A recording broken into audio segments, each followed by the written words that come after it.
And maybe. All right, Troy, here we are.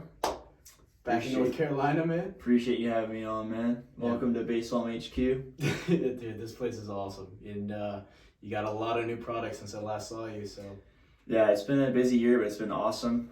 Coming up on our almost first year in business as Balm, so it's been a great run. Yeah, a lot of great based products, as you know, and with that comes a social responsibility. You've got leaned more into like Bitcoin and like aesthetics for the people and that message. That's why I'm here, man. I wanted to hear more about that.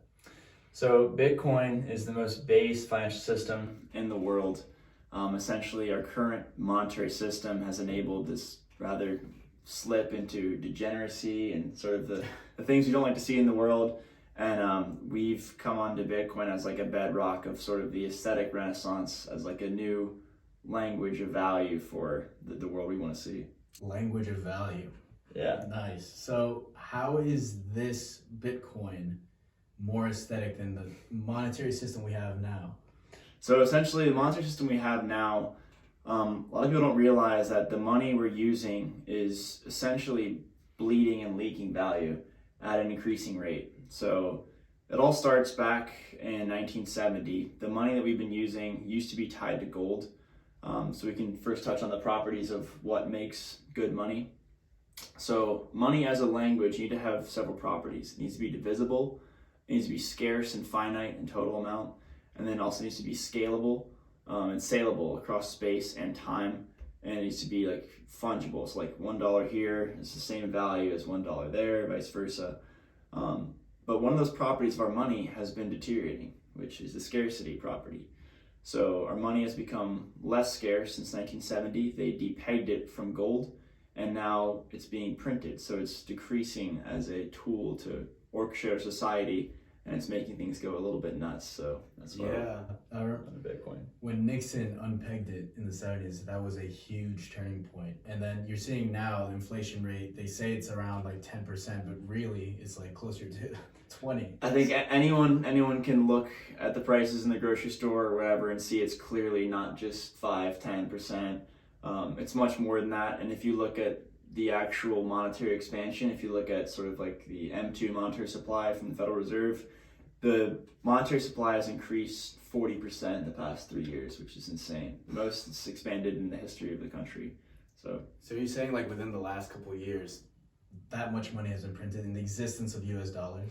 Yes, it's pretty nuts. So things aren't really going up in price. It's the power of your dollars that you cherish and hold in your savings is going down in value from the excessive printing, which is a shame. Why would our government do that? Because I know the US during those accords, and I think during Bretton Woods also, they like forced every nation to hold dollars. Now, why would they go ahead and print so many dollars? Why would they do that? Well, we've kind of painted ourselves into a corner as a country.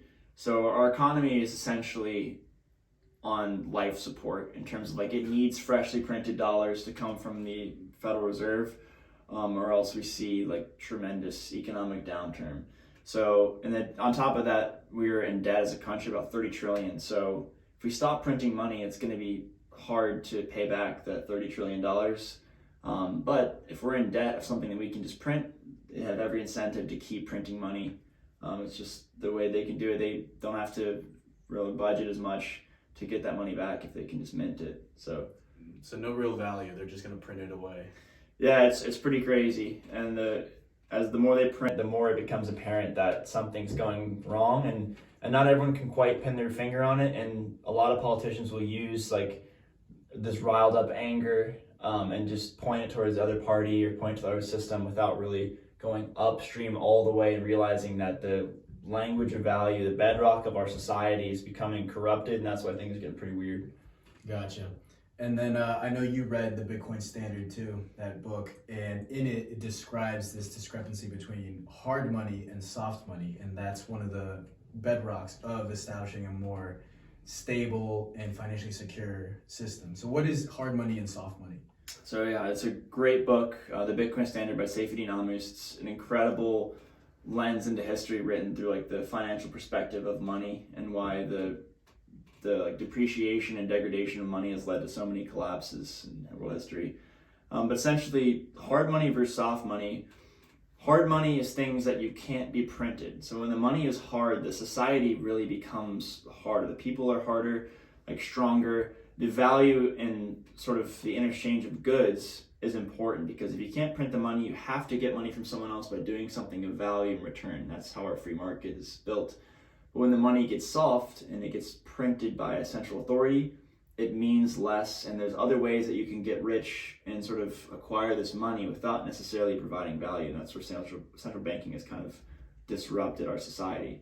So a soft money is one that doesn't have a cap on the total circulating amount, and a hard money is one that is very hard to increase the total circulating amount. So think of like Chuck E. Cheese tokens. They can print those versus gold bars. Gold bars are only increase in supply about 2% a year, because there's just only a finite amount of gold that can be extracted, versus something like, Chuck E. Cheese token, they can print as many as they want. That's why we don't use that money. It's soft. So in it being finite in supply, it gives it its value, right? And so with Bitcoin, where is that finite with Bitcoin? How is that finite? So Bitcoin is capped at 21 million coins, and there's nothing anyone can do about it. No country, no government, no group of people, no person, not even the founder themselves could change the cap of Bitcoins. And this is the genius of it. In the white paper we have here, those are listing of the white paper in our Balm HQ. But essentially, the protocol has been spread so far with Bitcoin that the rules cannot change. And this is different from many other cryptos that aren't exactly decentralized, because they have different architecture, but Bitcoin is optimized for decentralization. It's extremely simple. The blockchain is very light in terms of data intensive requirements, and that lets Bitcoin just be the most decentralized, most affordably decentralized. So the protocol is the hardest, which means that it's extremely set in stone that there will only be 21 million Bitcoins, which is the genius of it. Genius. So it's capped at 21 million Bitcoins, and then no one knows who the founder is, so it's protected. You can't go after that person's family. Say you're a government. I would be extremely upset. Say you're the U.S. government. I'd be very upset, right? I would like to know who came up with this system, Bitcoin, go after them. But the creator is anonymous. It's capped at 21 million Bitcoin. It is growing in value because of those elements. But how can we be sure that Bitcoin is the crypto coin of the future and not Ethereum, which is, very popular? Yeah, so first of all, I'd like to look at, who are the groups that are pushing certain coins and pushing certain methodologies. One of the biggest differences, just to start off generally with Bitcoin and Ethereum, is that Bitcoin has a supply cap and Ethereum does not. And then the other huge discrepancy between the two is that Bitcoin uses proof of work, where Ethereum uses proof of stake.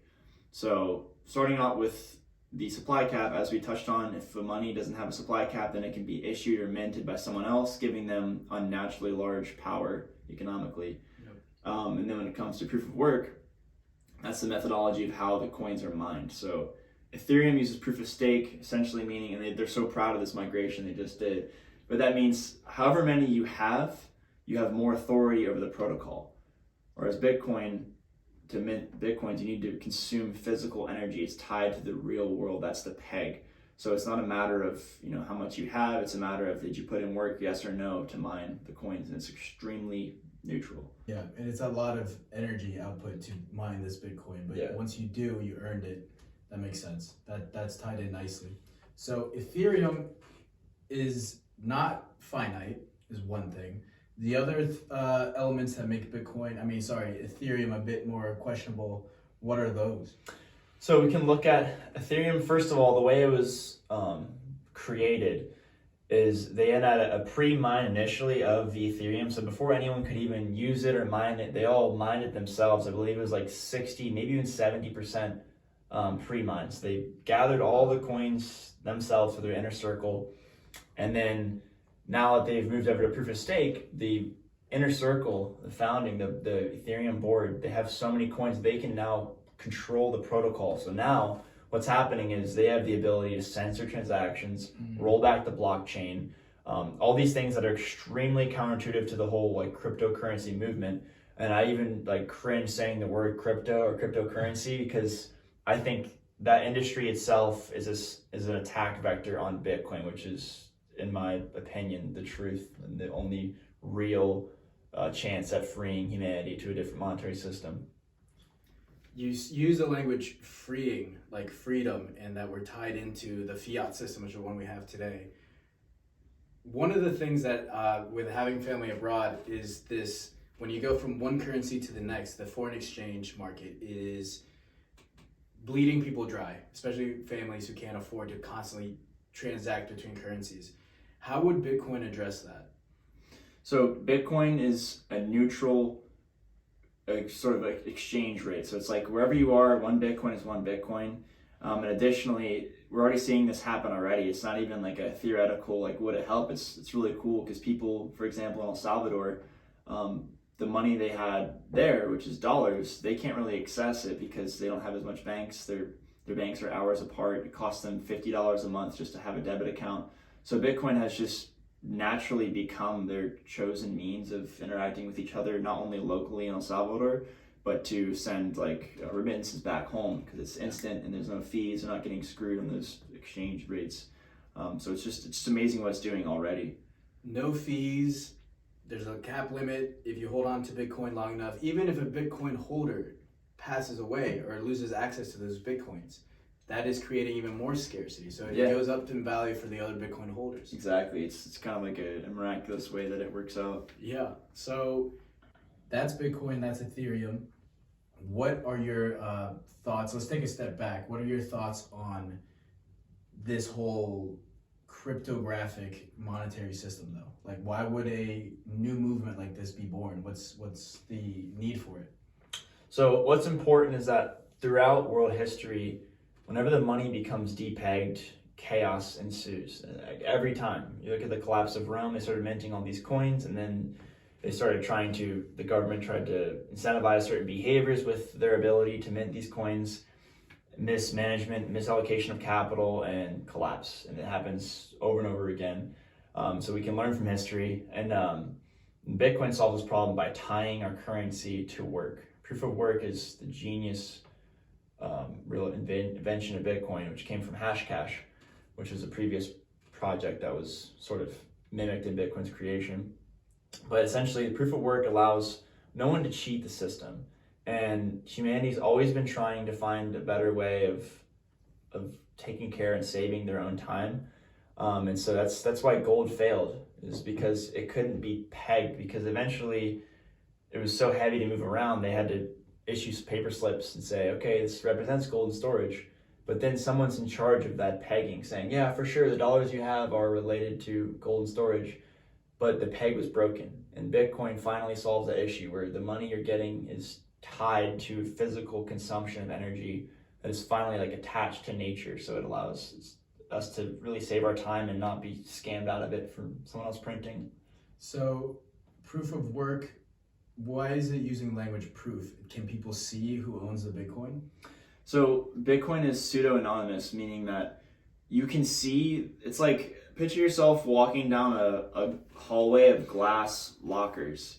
You don't know who owns them, but you can see which wallet numbers have which accounts of Bitcoin. This is how it works, is that anyone can see this, but you can't see who owns which lockers. It's pseudo-anonymous. So that's the genius of it, is that it's extremely transparent without sacrificing people's actual privacy.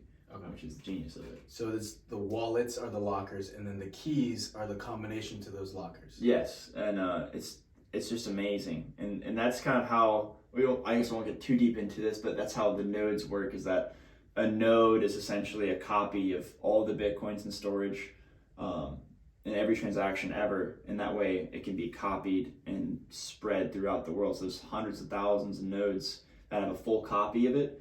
And so Bitcoin doesn't live on one specific server. It lives decentralized in each one of these little spores of itself around the world. So everyone can see who owns it, and it's verifiable because everyone sees the previous owner of that transaction, that transaction, that transaction.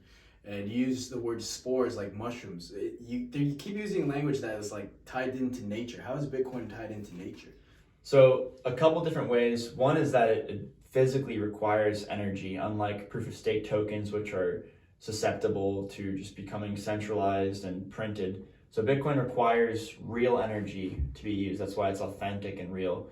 Additionally, every Bitcoin node is kind of like a DNA of Bitcoin because they're all identical. They all contain the rule set and they all contain every transaction, every value. So it's like each node is like a spore of it that can be spread and verified anywhere. So we'd have to stop Bitcoin, have to stop every single node, and that's just not possible. And another way it sort of ties into nature is that it's finite. So everything in our world is finite. Our world is finite, our resources are finite, and central banking is just incongruent with the laws of thermodynamics.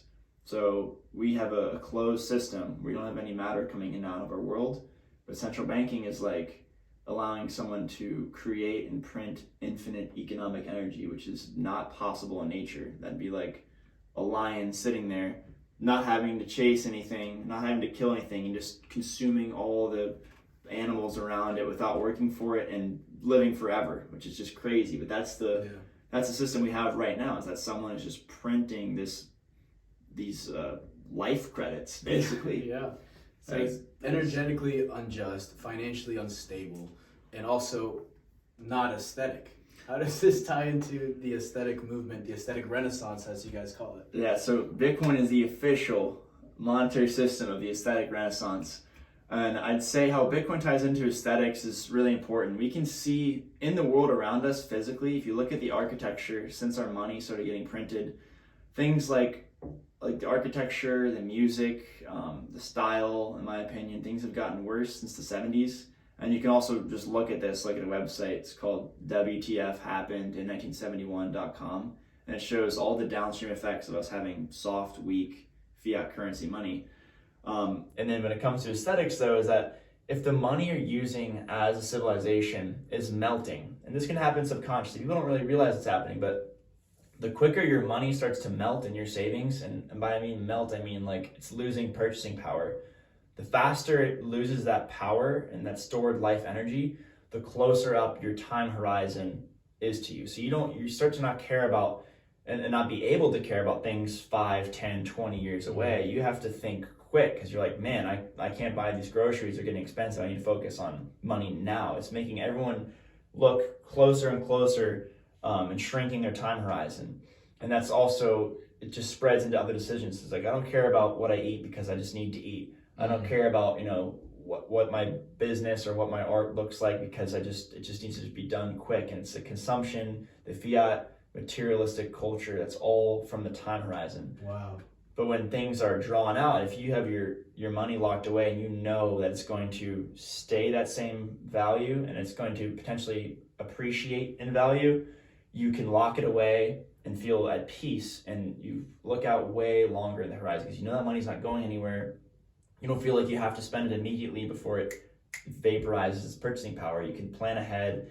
And so in those societies, you can see people care about the aesthetics. I'm building this thing, I'm going to spend my Bitcoin on it. It must be really, really good. If I'm going to spend my precious Bitcoin that is like gold to me, but even better, I want to make sure it's spent on something good. So you want to spend on really good food. You want to build a really good building. You want to build a really good society. And that's what I believe will be coming back with Bitcoin as our base layer. Wow. Okay. So from what I understand from that, you're saying that this fiat system that happened in the 70s is affecting everybody on like a psychological level and like lifestyle values and choices, because if your time horizon is shrunken down and you're thinking more short term, then that can lead to obviously a lot of instant gratification type choices, which can lead to obesity, which it can lead to not putting things out there for long-term use of your community members, creating projects that will outlive you and stuff like that we've had in the past. And dude, that's very interesting too. I totally agree, because my mom is an artist. She was an architect. She has a degree in architecture, became an artist. And she was talking to me about the death of detail, how like you said, certain buildings that are built after the 70s, they're just functional, just simplistic. Yeah. And if you're living in a community with that type of mentality and that type of message, because it is a message, it doesn't have to be verbal. You see it every day, it affects you, and it makes you realize, oh, I don't have to put in the time to make it aesthetic. And then if you go into Nietzsche and different types of philosophers talked about this, what makes beauty is that you can immediately see it. You can see Michelangelo's work or anybody from that time, and you can just step in, look up, and realized it took a lot of time and effort. So, ergo, beauty and aesthetics is equal to effort and time. So, like, if you have a society that just like everything just thrown together, just functional, there's no aesthetics. But you can also go deeper than that and be like, there's no value in this. Exactly. So, wow. Okay. So it ties in the money we're using every day ties into your psychology. And that's why like you're pushing this Bitcoin message so hard is because it's going to be the savior, you said? What is it? I wouldn't say like savior. There's only one savior. That's right. JC. That's right. But I think it's going to be the bedrock language of a world we want to see. Okay. And as things go into the digital space, there's one of two routes financially. One is Bitcoin, where you own your own time. You can't be censored on what you can buy. You can store your time for the future. Pseudo-anonymous, you're not being spied on. Or you have the CBDC future, which is a central bank digital currency, which is permissioned, meaning that it's not yours to decide where you can spend it. You have to request permission. It can be shut off. Your funds can be deleted. We're even seeing already, for example, the digital yuan is having expiration dates for people's money. So they're making their money is literally melting. They have to spend their money, and that's forcing them into that close time horizon. It's just terrible. So a CBDC is essentially spying and financial slavery disguised as money. This would be a terrible situation. So we have two choices, folks. And so even if people who made the CBDC had good intentions, the power that it would create for whoever issues this is just insane. Even if so, they made it under good faith, saying like, hey, it's easier. I don't have to use paper anymore. It'd be so convenient. But then you have to think, okay, well, what if someone comes into power that isn't so nice, or someone who I wouldn't like came into this amount of power, and that just could not be a good future where your money is not yours. That's basically meaning they own you. So that's why Bitcoin is so clearly the answer. If you forecast out where tech is going and where like they want our financial system to be, Bitcoin is the clear winner, and the clear choice for those who value their time and their freedom. And so I think that's the future that we want to bring forward, and that's why we brought it into Balm and started going to talk about it more. We're doing a guide on it because it's just the future we want. Yeah, and you don't have to be like a sociologist to understand and see how easily they could weaponize this, right? Yeah. They're going to tag you. Imagine the government knowing exactly what you're spending, where and when. It's crazy. So why is it not anonymity so important and central to Bitcoin operations? I think it's critical because privacy is something that we just keep giving an inch away at a time, and until we're just not going to have any more privacy. And with that, I think that alone is just, it's not what people want. I want to be proud. I want to have privacy in my life. But I think also just physically, if like security wise, if you're doing something they don't like, they'll know exactly where you are. And then they can just change the way you behave. If they can control how and where you spend your money and when you can spend it, and they can control everything about you. So if they could say, hey, you've bought enough meat this month, or hey, you're only confined to this geographic area, your money doesn't work outside of this. Like there's a lot of freaky things, dystopian things that could happen with a fully permissioned digital currency that we don't want to see. And so that's where Bitcoin's sort of privacy and sort of other properties are just so important.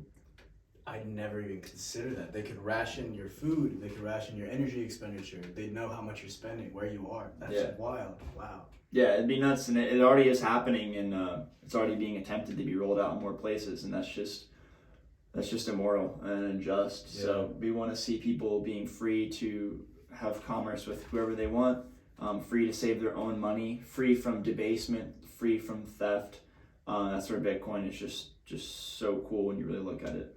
So that movement, that postmodernist, like doomsday type movement of wanting to control your movements, your expenditure, and having like digital verification, could that be attributed to an organization that, I don't know, that maybe you've seen some patterns that are building up? Like, who would want that? I think anyone who wanted to control people, it's the natural progression of incentives. If they see people and sort of information is getting decentralized. We're seeing it right now already in the media. Before the media was just sort of like directing the truth. This is the story. Here it is. You tune on your channel and that's the story you get. But now we have Twitter and different podcasts, and there's a more decentralized hive mind approaching to the informational space. But then if we look at the money's always been controlled by one party, and now that's sort of being argued upon. They're not going to like that. So I think the incentives are for them, or for any controlling entity, to want to control people or control decisions. And so if you just look upstream, it's like it's clear which ones they want and which ones they don't want. Yeah. And I see Bitcoin as the one that's the true answer. Yeah. Because it'd be terrifying if you're self-sufficient and anonymous. Yeah. Yeah. Terrible. So, base Balm, just under a year of operations, you push a very clear message that simple ingredients, natural ingredients, and then it's in tune with nature, like you're saying, like Bitcoin is. Exactly. Very, very symmetrical messaging here. What made you want to tie both of them together? So I think bringing back aesthetics is very important. And I think it ties in with Bitcoin well, as we touched on earlier. But I see Bitcoin as like the bedrock for a good future. It's the language of value. Some would say, like Jordan Peterson said in a podcast about Bitcoin, it's an impenetrable, like incorruptible language of value. And that is the base layer of any civilization. And so building on top of that, you want to build a strong society, strong families. And from that, you have sort of a beautiful world. Yeah. And then with that, I think a lot of the incentives of our current self-care products will go away in the Bitcoin standard, and we'll go return to the old methods, the natural methods closer to earth, and that's where the inspiration of base Balm came in. Tallow, olive oil, beeswax, just simple ingredients, but ones that are actually good for you and don't, harm you. Don't harm you. And you'll have a nation, a world of sovereign individuals. That's right. Another great book, Yeah. Sovereign Individual. That's the goal for sure, and we're seeing it already in a lot of places.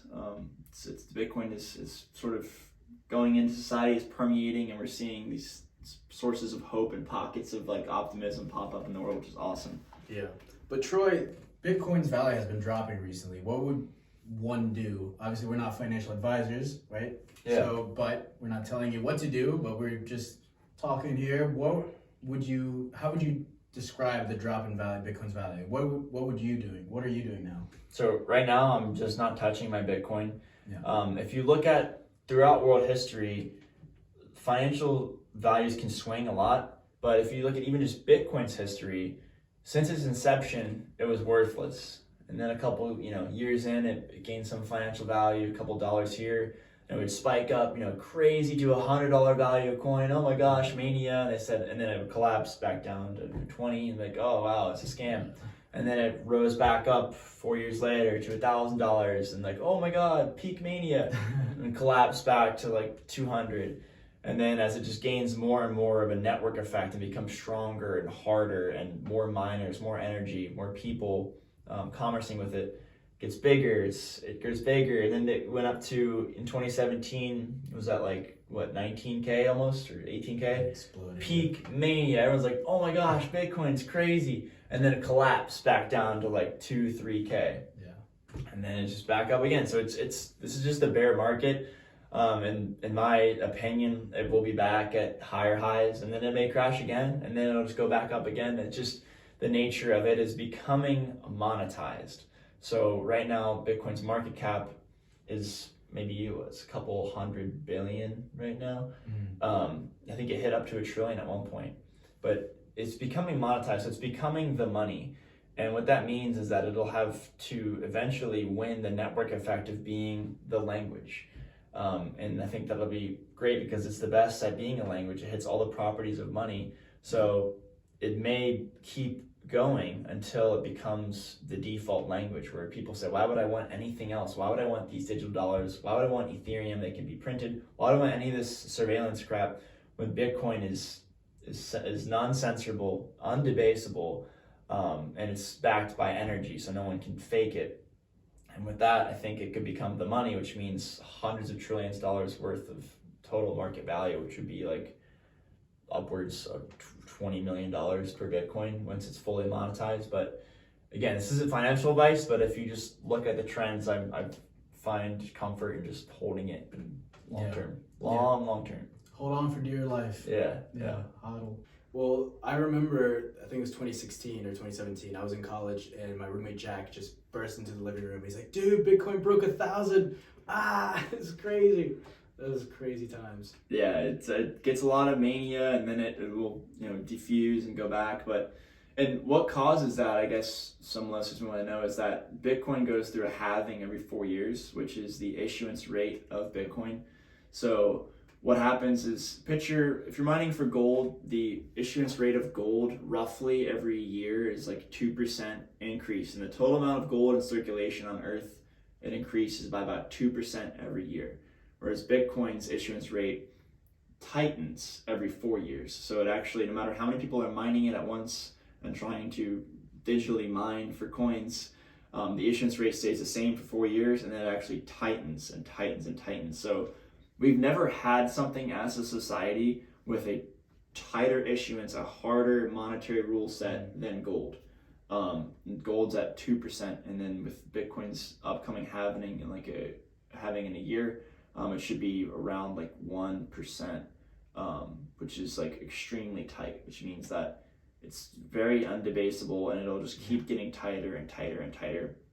And if we look in world history, whoever has the hardest money with the tightest sort of ability to not increase the monetary supply wins. And we've seen this throughout history. Exactly.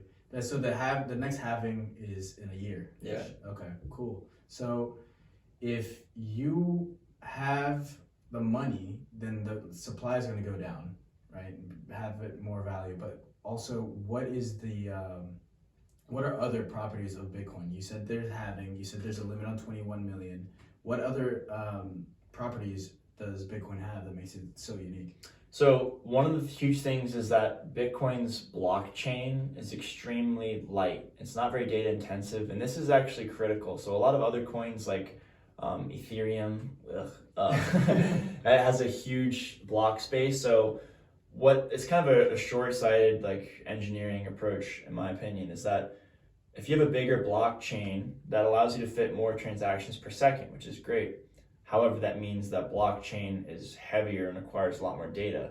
And so if you were to back up a full copy of that blockchain and a full copy of all those transactions, it's extremely data intensive. And this means that in order to run a full copy, it's going to be expensive. To run a full copy of Bitcoin's every transaction ever, and so running a copy is what's called a node, basically, and that lets it be decentralized and more secure. But Ethereum, for example, it costs thousands of dollars to run a copy of Ethereum, so much so that pretty much 80% of the nodes are just run on AWS. So your decentralized cryptocurrency is relying on big tech to even like function, which is insane. But so Bitcoin is so genius is that it's written so that the blockchain is very light, so anyone can run a node anywhere, anytime. It only costs roughly $150, $200 in hardware, or you can even run it on an old laptop, anything really that has enough gigabytes to hold the blockchain, which I believe is only like 250 gigabytes, so it's not much to run a full copy. So that's what's so genius about it. And some people would look at that and say, oh, well, you can only have 7 transactions per second on Bitcoin, therefore it's slow and it's just not up to snuff with the rest. But you picture it, you have to have the base layer. It has to be secure. If you don't have security and decentralization, it will never be used as money if it's not secure. So Bitcoin is optimized to be decentralized. Now, in terms of transactions per second, people are building layers on top of Bitcoin for that high speed, larger transaction throughput without compromising the sturdy decentralized base layer, which is why it's just so genius.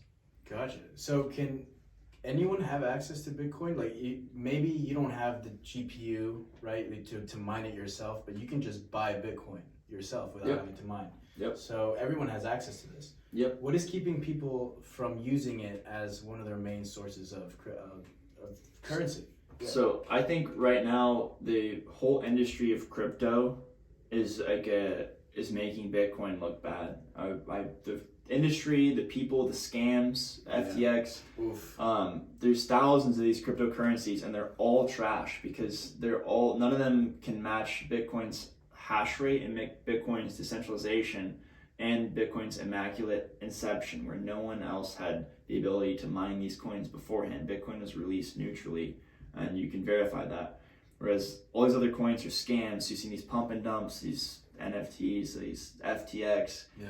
There's so many scams, there's so much noise, all NFTs. I know parts of people be triggered with that, but I just think they're all just, if they're tied to Ethereum, they're centralized, and that's just making everyone look bad. Or if they're tied to any other projects, in my opinion, it's making the industry just vulnerable, and that's definitely making a lot of people hesitate to taking Bitcoin seriously because they just see all the noise and it sort of scares them away. Understandably. Yeah, no, it's a huge liability, and it has to be addressed. But yeah, no, you got to be careful with the FTX thing. I actually opened up a credit card with BlockFi, and so they went bankrupt because of FTX. So I'm recovering my assets now, but you got to be careful. And an easy way to avoid something like FTX happening with you is doing the Physiognomy check. Yeah, Physiognomy, yeah. So, being an aesthetics company, if you care about yourself and you care about your health, I believe it's important. It shows on your outer persona. And if you're gonna invest money with someone who clearly doesn't care about their appearance or invest in themselves, why would you trust them to invest your money? So everything is aesthetics based. Let's go. No, yeah, easy Physiognomy check done on Sam there. Yeah. Yeah, FTX blew up. A lot of people's funds evaporated, but with Bitcoin, I've yet to. There's nothing really that could happen. Really, if you think about it. Yep, it's just TikTok, next block, and so it's important that if you want to buy Bitcoin or acquire, you can even buy as little as like $5 worth with the Cash App, and then you can just send it off into self-custody, which is what's important. So, yeah, let's talk about custody, because a lot of people will be like, okay, I'm interested in Bitcoin.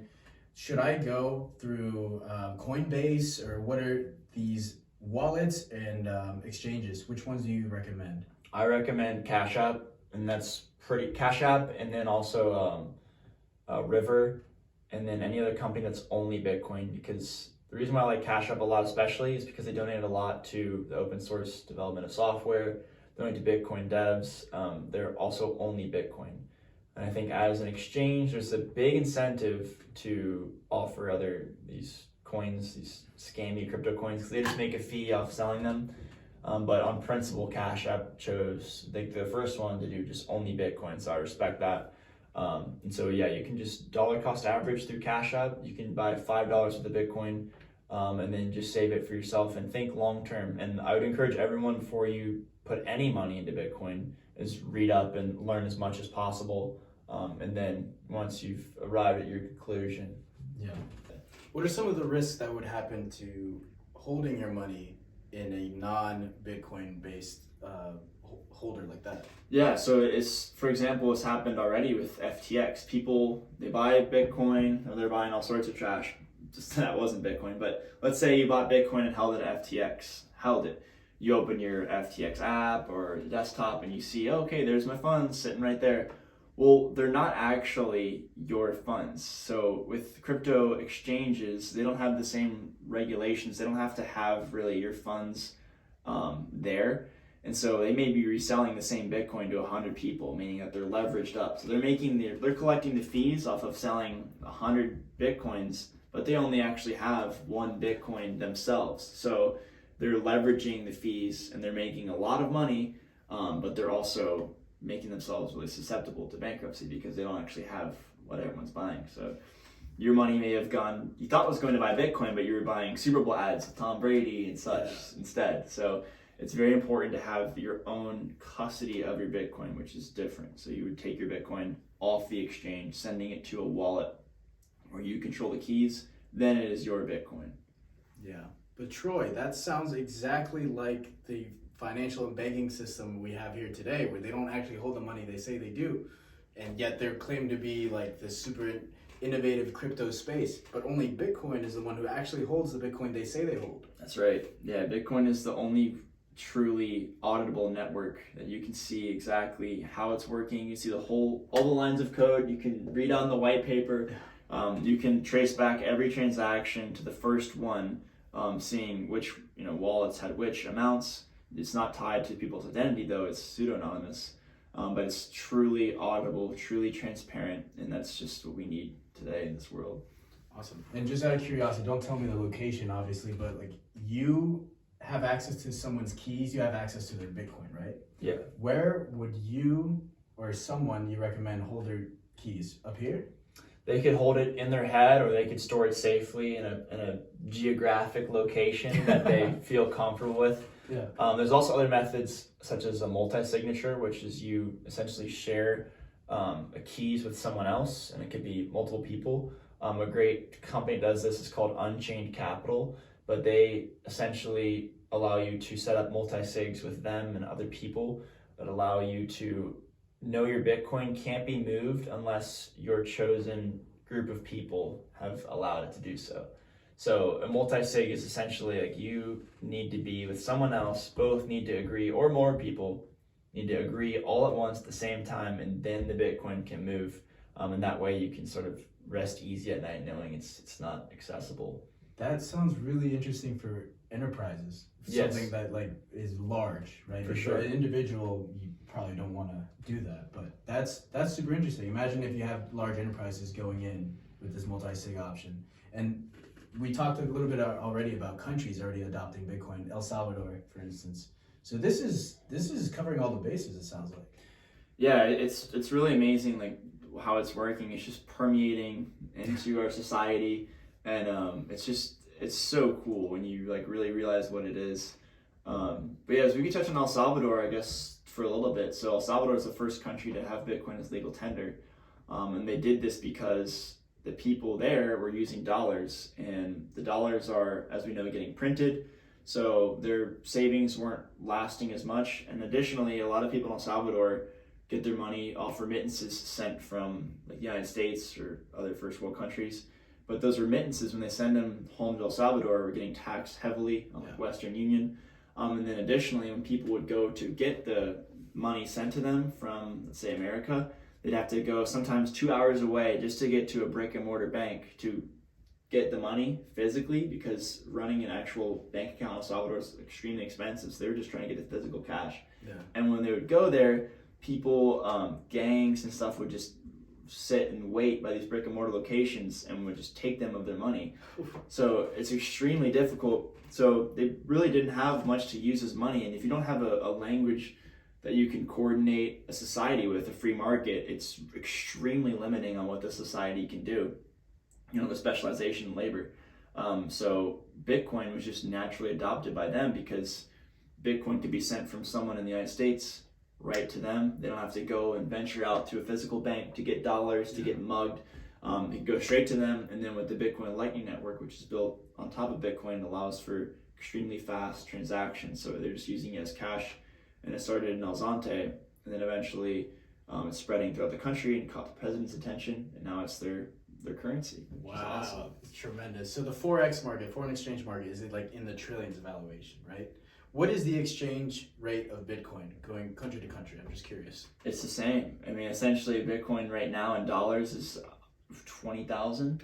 But it's just amazing because I think it'll eventually be, instead of people pricing it in dollars or pricing it in yen or pricing it in pounds, things will just be priced in Bitcoin. As it absorbs more of the financial market, it'll become the thing that the other objects are priced in. So you're telling me instead of paying some random to go over this invisible line, I'll pay zero? Exactly, yeah. Bitcoin doesn't know geographic lines, doesn't know it's just a simple accounting network that we all can use and coordinate ourselves as like a measuring stick for society.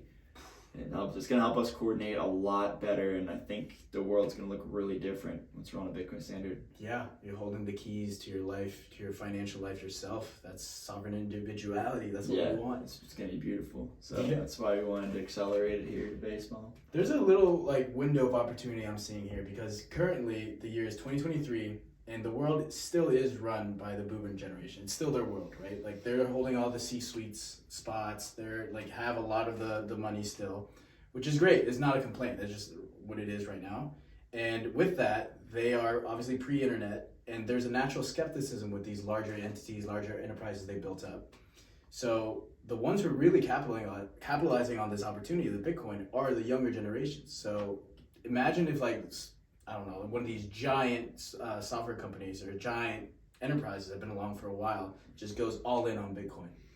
Then people are going to be like, oh, there's legitimacy here now, there's authority, and it might be too late for like people like us. Yeah, that's why I think it's pretty amazing that if you really research it now, I believe you'll be fiscally rewarded for your early research. And so it's really going to reward those who dove into it first, in my opinion. And then eventually, with the issuance rate of Bitcoin tightening, I think it'll be difficult for any average person to be able to buy it. Like it's kind of it's a blessing right now. You can just go and buy Bitcoin. I think pretty soon it's going to be so tight that you won't be able to just buy it. You'll have to work for it, or pay an extremely high premium for little bits and pieces. So I think right now it's like as a blessing, and Absolutely. it's only going to take a couple of companies to absorb all the mined new Bitcoin. So the liquidity is gonna dry. It's gonna be not much to go around pretty soon, in my opinion. So your kids and grandkids are gonna like years from now and be like, hey Dad, what'd you do when Bitcoin was still like in its infancy? Did you capitalize? Exactly. You know? Yeah. So let me just end it all here with Balm as your new products. You launched a bunch of different directions, different lines, different products. Like, what is this one, for instance? This smells amazing, by the way.